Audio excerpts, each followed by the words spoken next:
So now that there were times though that it wasn't always fun. I know in November 2013, while practicing one of those stunts, you had a severe accident. Tell me about that. Yeah. So we had done a skit earlier that year where I zip lined into the stadium, but basically there's a company comes in, they set up a zip line that stretches from the lights on one side of our stadium all the way to the lights on the other side of Arrowhead Stadium.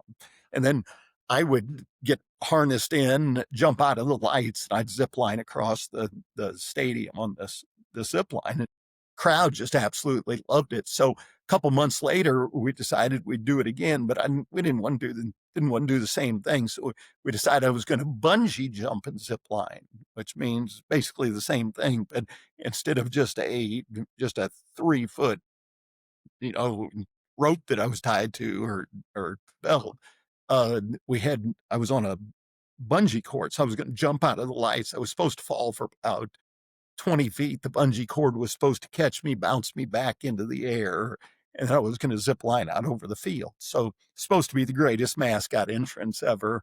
Well, unfortunately, things didn't go as planned that day because when I jumped out of the lights, because of the slack that was still in the zip line, instead of falling 20 feet, I fell approximately 70 to 75 feet. I hit the seats in the upper level of the stadium, hit the seats so hard I knocked two seats out of the concrete. If you ever go to Arrowhead, swing by section 324, row 32, seats 22 and 23.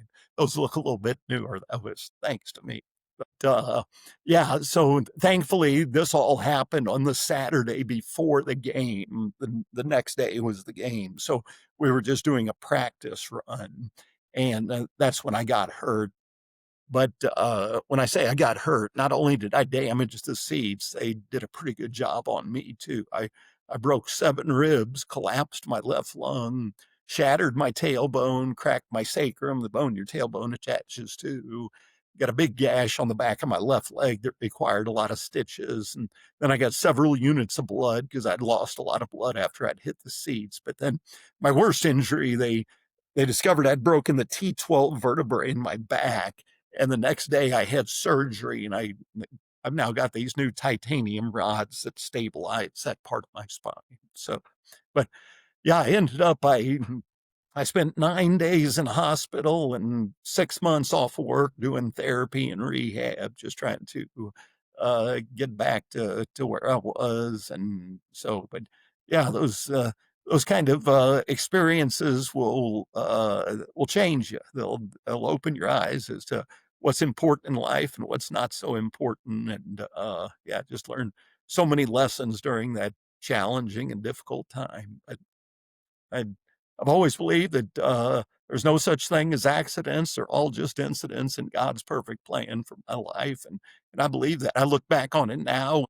During that 6 months I was off work, I realized I can sit around and feel sorry for myself, going to the physical therapist or physical terrorist, I called him. But if you've been there, you know why. Or I could do something productive.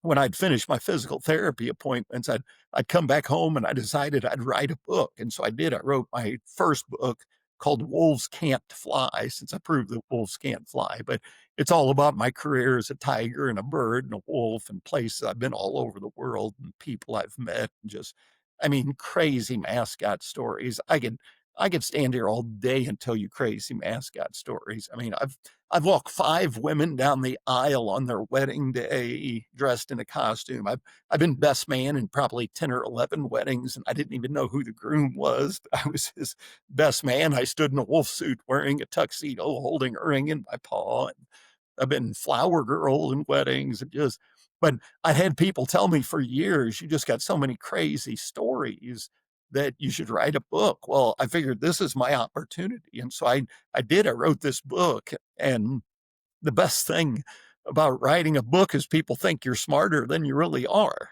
And so and that's kind of what turned into my starting to do motivational speaking.